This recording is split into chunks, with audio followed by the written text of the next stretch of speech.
This is Seahawks Today. I am your host, Will Ortner, and unfortunately, we get the bad injury news that we were not expecting here in Seattle. Zach Charbonnet season is officially done. Mike Macdonald said so on his radio show with Seattle Sports, saying that Charbonnet was going to need to have surgery on his knee and that he had a long road to recovery. ESPN's Adam Schefter was the one who put it out on social media, as well as Michael Sean Dugar of The Athletic. We grabbed Schefter's tweet instead. And then Schefter followed up this tweet with the quote tweet that Zach Charbonnet has torn his ACL per one of his sources.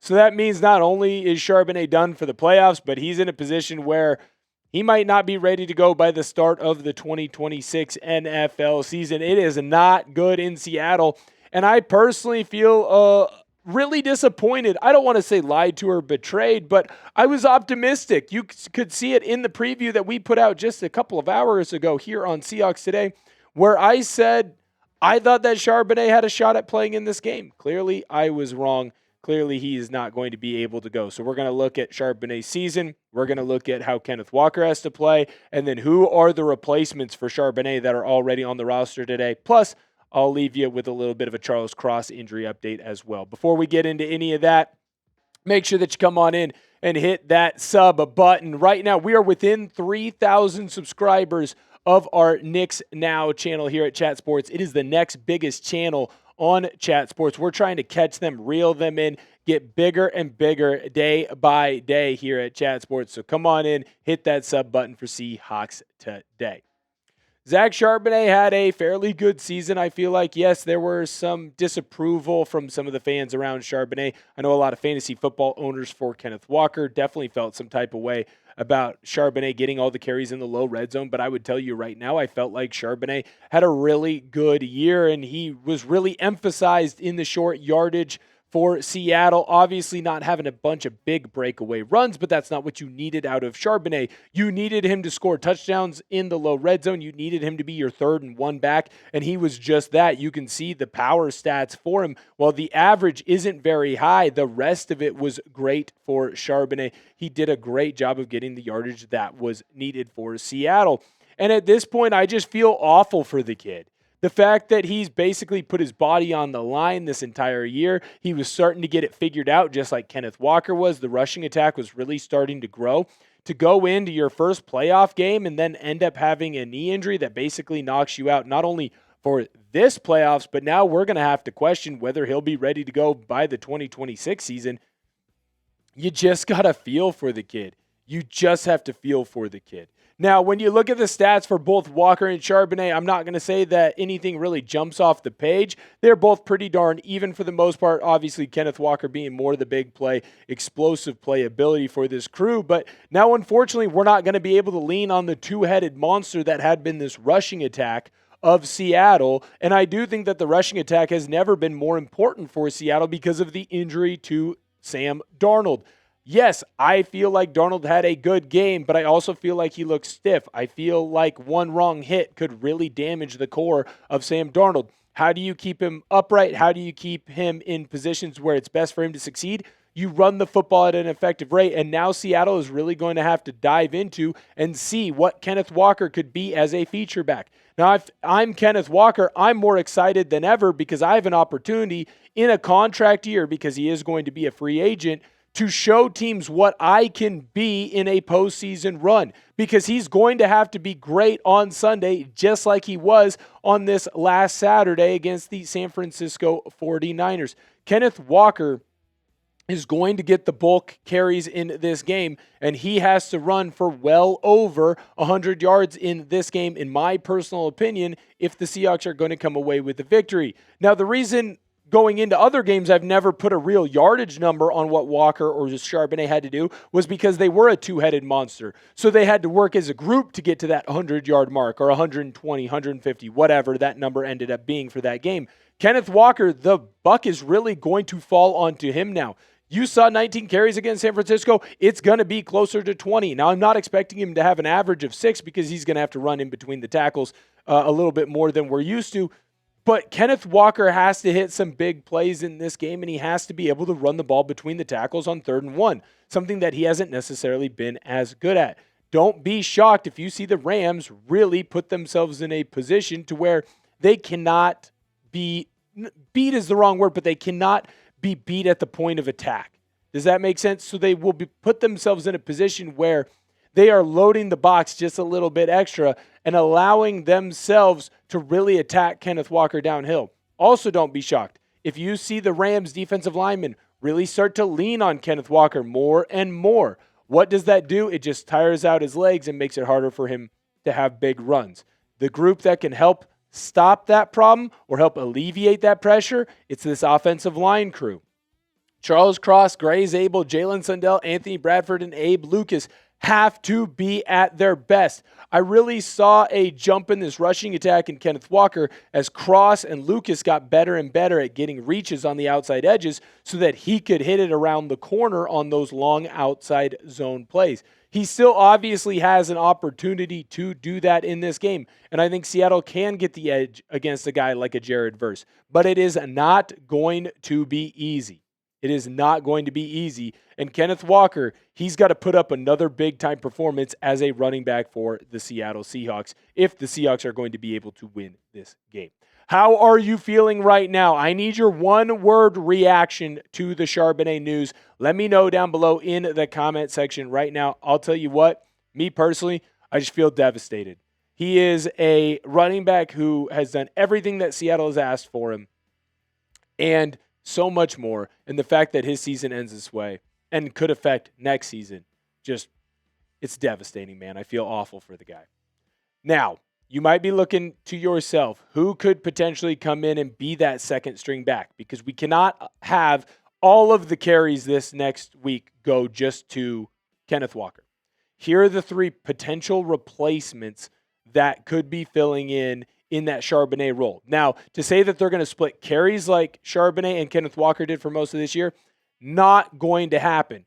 However, all three of these running backs between Velus Jones Jr., George Holani, and Cam Akers have the potential to step in and be a big performer in this game. Now, we're going to start first with Velus Jones Jr., a guy who got some reps against the San Francisco 49ers. Now, a lot of it was in garbage time.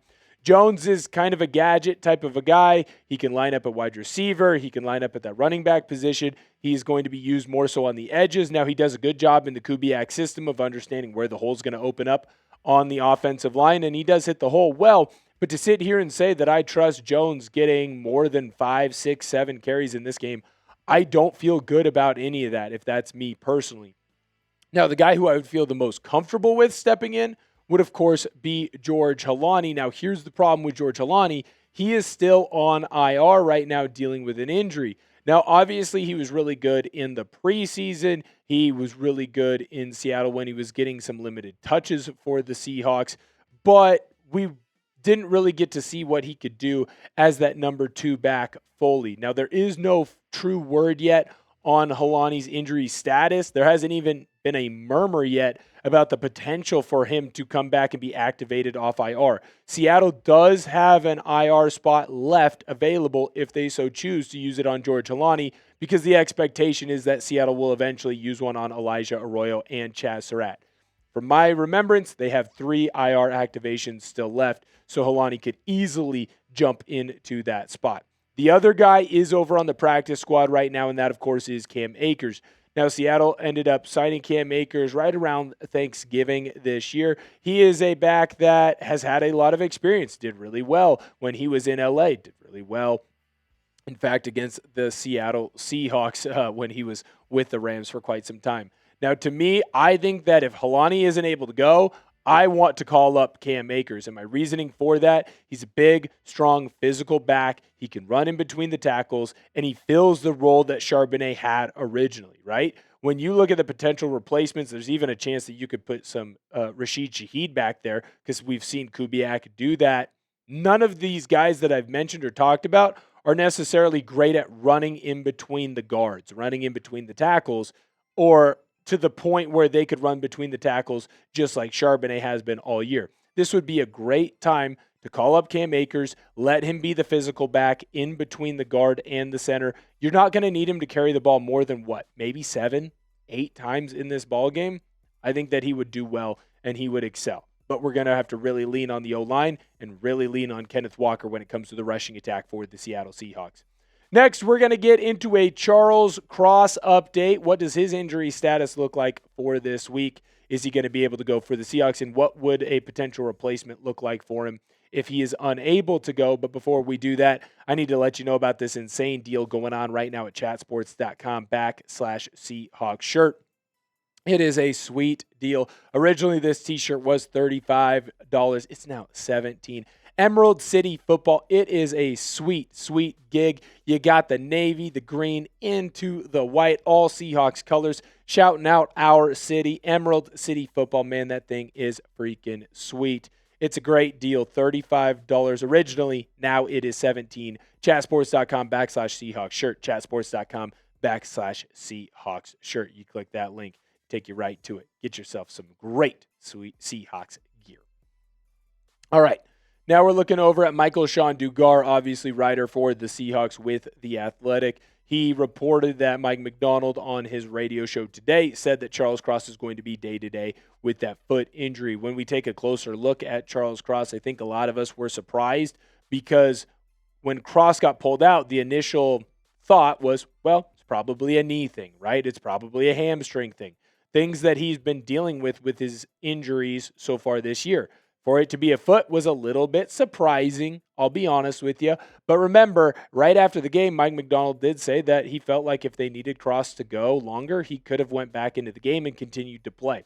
I feel pretty good about Charles Cros being able to play in this game, but I do expect Charles Cros to end up on the injury report every single day. Don't be shocked if you look over and he's listed as questionable for this game. I think Seattle would be smart to kind of let him rest and recover. When you have an injury to a knee or to a hamstring and you try to play through it, that leads to overcompensation from other muscles, other ligaments, and other tendons. And then you can see these offset injuries or these offshoot injuries that are injuries because they are trying to do too much. That could be what's going on with his foot right now.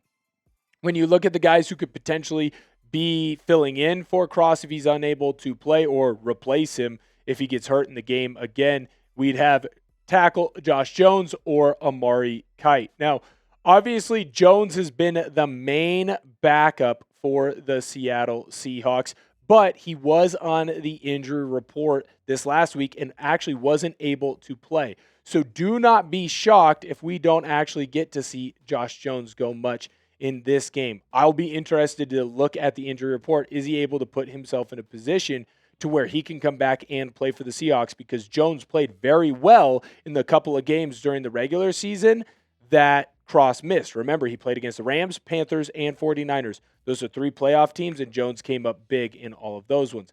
The other guy who could replace is Amari Kight. Now, we did get to see Kight play in action in that playoff game against the San Francisco 49ers. Now, during the regular season, you didn't get to see a whole lot of snaps from Kight, but you were able to see kind of what he's able to do for Seattle if he's filling in that role at left tackle. I thought he did a pretty decent job. I don't know that I trust him to go up against guys like Jared Verse or the rest of this LA Rams defense in an NFC Championship game.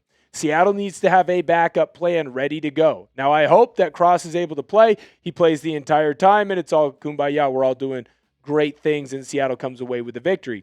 But we do have to operate as an organization, worst case to best case. And the worst case is Cros isn't able to go or ends up getting hurt in the middle of the game. So what is your backup plan? Is it to go to Jones? Well, if Jones isn't healthy, it has to be to go to Kight. How do you help make his life easier? Do you have more tight ends staying in the pass pro scheme?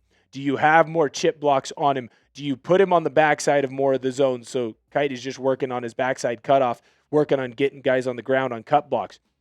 How does Seattle prepare to have a doomsday scenario over there at left tackle? I will be interested to see. I'm still going to keep my fingers crossed, though, that Charles Cros is able to go and stay healthy through the entire game.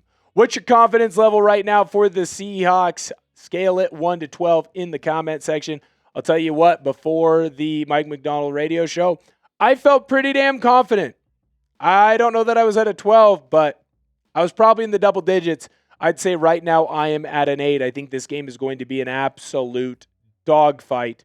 And Kenneth Walker and the rest of that Seahawks rushing attack, they're going to have to find a way to step up for Seattle to win this one. Or, who knows, maybe Sling and Sammy D comes up with a big win. Make sure that you go in the comment section and let me know what your thoughts are there. And, of course, come on in and hit that subscribe button. We are trying to catch our Knicks Now channel. We just caught Dolphins. Remember, earlier in the year, we caught the Kansas City Chiefs report. We want to catch the next channel that is ahead of us. Help us out. Come on in and hit that sub button. Thank you guys so much for tuning in to the show today, and I'll catch you guys next time.